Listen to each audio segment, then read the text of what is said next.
Now, one thing we did see over the summer, and it was a summer where it seemed like anything could happen, so maybe it shouldn't have been a massive surprise, was Frank Warren apparently reaching out across the aisle to his matchroom counterpart, Eddie Hearn, to make a series of co-promotional fights, or at least to sit down and discuss this.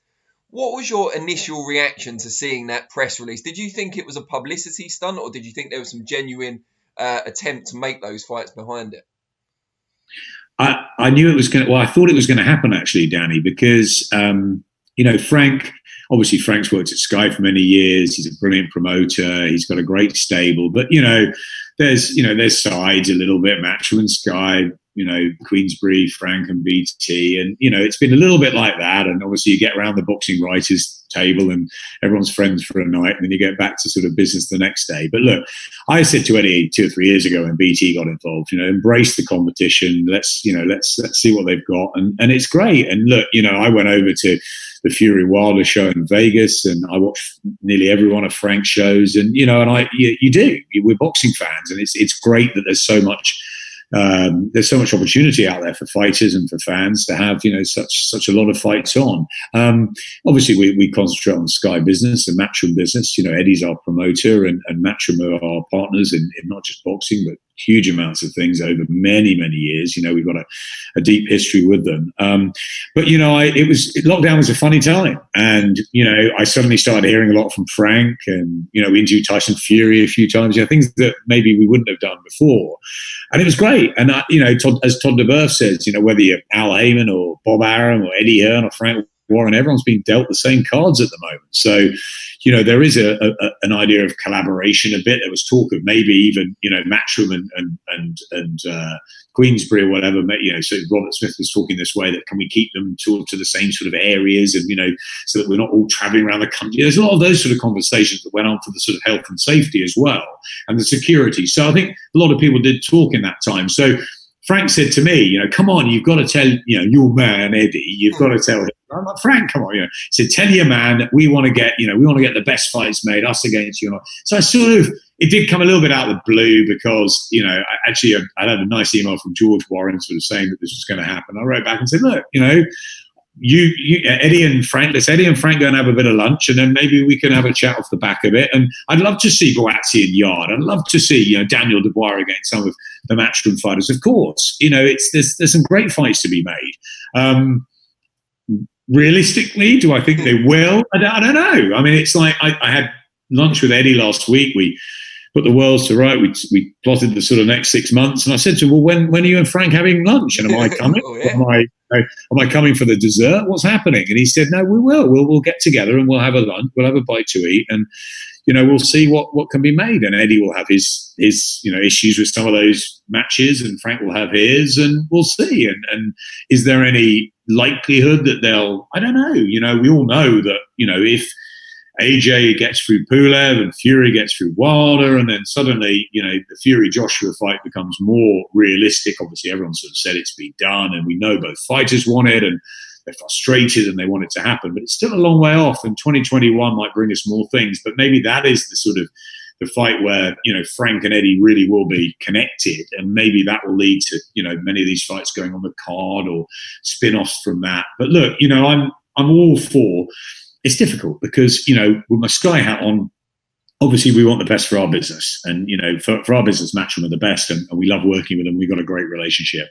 But at the same time, we want the best fights. And some of the best fights can be made only with promoters working together. And, I did an interview actually with Boxing Monthly many years ago when I was given the job of the executive producer job of boxing. And suddenly, I remember doing the interview with Glenn Evans, and I was saying, the one thing I want all the promoters to come around the table and let's get these best fights on. And I remember, I think most of them saying at the time, what are you talking? Utter rubbish. It will never happen. So look, it's sometimes you've got to be collaborative and, we're all in the same business. We're rivals. We all respect each other, but we want to do the best for obviously our business, and that's what we do. So I'm open to it. I'm always open to talking to Frank. He's charming. He's entertaining. He's a brilliant promoter. He's got a great stable. I love a lot of his fighters. It's great. And look, would we like to see a lot of these matches being made? Of course we would, but Will it happen in reality? That's up to Eddie and Frank to sit down. So I think the first thing that happens is, now we've sort of got our schedule sort of out of the way, I think Eddie and Frank should meet up for, what are they going to have? Sushi? They're going to have a nice Italian? I don't know. You know, it's be amazing to be a fly on the wall, wouldn't it? And maybe George and I and others will sort of, come in and be waiting outside. At intervals, yeah. Listen, I was there. I was just 10 yards away when they spoke for the first time. I mean, I think there was one moment when Eddie and I had a meeting or something, and he walked out and he walked past Frank. And I think a few years back, and there was nothing there. I think there was that. And then there was a phone call. I think Frank said, check your phone, Eddie, or something. Or there was an Eddie check, and there was a message, and it was from Frank, and so he called him back. And that happened in the fight camp bubble, and I was still 10 feet away, and I was just like watching him and thinking, wow, if that's happening, then anything can happen. Never say never in boxing. I think Bob Arum and Don King have hugged and told each other they love them at times, having sort of wanted to, destroy each other for 30 years. So it's boxing for you. We're all gripped by it, aren't we? And we all want the best fights. And if there's ways that they can, even sort of work in association or something, maybe there is opportunities. There's the BT Sky stuff as well. And, that BT sits on our platform. There's a lot of links. And, as I said, I went out to BT, covered the Fury Wilder second fight, but I was out there, and, you do want to be part of it. There's everybody wants to be involved in the big fights, and Frank has got a huge amount of fighters, and so has Eddie, and let's see if the twains do meet.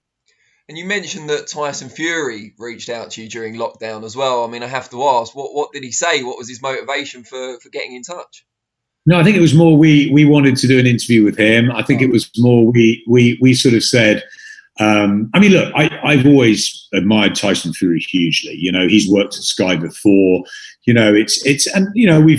took a step back. He's promoted by Frank Warren, by Bob Arum. He's not our fighter, but of course, we're interested in him. He's a character. It's an amazing story, what he's gone through. We're not sitting here as the AJ fan club. Of course, Anthony Joshua has been a brilliant ambassador for us. He represents Sky. He represents Matchroom. He's a hugely important part of the whole process we've had since London in 2012. And I would say that maybe the epicenter of all of it, yes, we had Froch Groves at Wembley was there 80,000 there, and we had, Mayweather Pacquiao made finally. A lot of things happened, and London 2012 was hugely successful for the fight game. But I think Anthony Joshua is a major part of why people around the offices and Sky corridors love the fight game still, and why the box office fights came back and all of that, and we've had even press conferences at Sky HQ because AJ has done so much. But let's not forget what Tyson Fury has done, and we never do.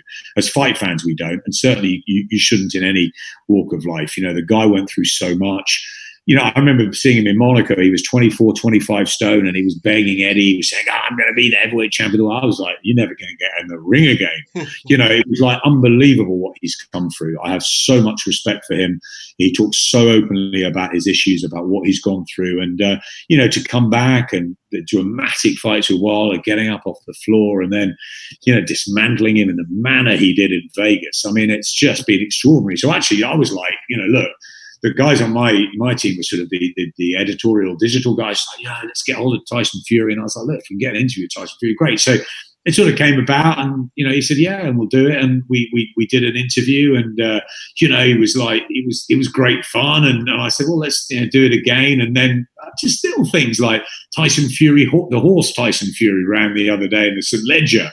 And I was like, wow, that's a great story. So I messaged him. I said, Tyson, what do you? He said, oh, he's unbeaten, the horse. He's a big outsider, but who knows? Maybe we'll get a good run with him. And listen, we're having a bit of fun. I think he's frustrated. He wants it. We've seen him meet AJ in Marbella, wherever it was. And, I think it's everybody's just sort of, getting a bit closer, a bit more. I don't think it's like, we see with Frank and Eddie, it's not the division so much. It's like, it may go back to that, of course, but ultimately we all want to see these big fights made, and maybe the fighter's Tyson's frustrated. He wants to fight. Frank's saying if he doesn't fight Wilder in December, he wants to get him back in the ring and fight here against someone. I can understand that because these guys want to fight. This is the prime of their careers. And, like the Canelo situation, we just want him to fight. We don't want to miss out. We don't want to see him bless him on the yacht on Mexican Independence Day, handing out champagne. But, that to me is a subliminal message to fight fans to say, Chingada Maya is when I should be fighting and you should be enjoying me. And it's like, that's what we want. We want these guys back out there, and, the sooner the better. But in the meantime, we'll try and keep in touch with as many as we can. Now you've got this kind of relationship with Fury, texting now and again and stuff. He must have said something to you off the cuff, off camera, about Joshua and that fight. Just give us a bit of an insight into that. Yeah, look, I think he really respects Anthony Joshua. I think they might not mention it now, but they have talked off the record before, winding each other up a bit, of course. But, fundamentally, they both actually gone very different ways through their career. And they both earned a lot of money, and they're both, standing as world champions. And, there's a lot of people that think Tyson Fury will beat Anthony Joshua. And there's people that think Anthony Joshua will beat Tyson Fury, and that, he has got the ability to do that. And look, it's a great fight, and it's a great fight that we could see 2 or 3 times. I think that, look, he's more sort of, come on, let's get this fight. We all want to see it happen. So I think he doesn't care. It was more like, well, Dillian White's sort of next in line for you. And he's like, I don't care about Dillian White. I want to fight Joshua. He wants to fight Joshua, and Joshua wants to fight him. And that's sort of been on the cards for a long time. We nearly got to the situation where AJ got to Wilder first, and there was the big issues, and it all sort of ran out of steam. And then he fought Povetkin, and Wilder took what we thought was probably a fairly comfortable defense against Fury, because at that time, Fury had been coming off those couple of sort of okay fights, and people were like Woody, and so he shocked us a bit in that. But that's what Tyson Fury does. He shocked us out in Germany when he beat Klitschko, and he spooked him on the week, and even on the day with a canvas and all that, and the gloves and all that sort of stuff. And then he went in and boxed a really good fight, and Klitschko was stuck in the mud. And he surprises us, doesn't he? This is a man that John McDermott pretty much beat. It's amazing what Tyson Fury has gone through, and I think he's got to a stage in his life where he's very happy with his family. He's very, very connected to his life in Morecambe, and I think he's very settled for a guy that's been through so much. And I think, he just wants to get the big fights on. And he's saying to me, I don't want to do any interviews until I've got something to say, and then he says something, but he's like, he doesn't want to. He wants to talk about fights. He wants to talk, he said, we can't have fights with no crowds. We need crowds. And I said, yeah, I understand that. But I think he's desperate to get back into a ring, Danny. I think, so is Anthony. Anthony was our guest at Fight Camp on the last one. And, he was looking in phenomenal shape already. And he was like shadow boxing around ringside. He was like 15 meters from the ring thinking, why am I not in there? These are fighters. Yes, there's a lot of politics. Yes, they're at such a level that the business and the numbers have to be right. But fundamentally, they want to fight. And I think that both of them have got huge respect for each other. And I think both of them know they can make a ton of money, and they can also make history. One of them is going to end up being the undisputed, the unified, whatever. If it's a great fight, I'm sure there'll be 2 of them anyway in the rematch clauses and all that. I think that's between Eddie and Bob and Frank. I'm sure that's their business to sort out. As fight fans, as media, we want to see the fights. We want to see the biggest fights. But yeah, Tyson's been entertaining. Of course, he was entertaining in lockdown, wasn't he? Doing his workouts and stuff. He's a character, and Anthony's a different character and a lovely, humble guy, and appeals to a great audience too. And both of them bring so much to the table.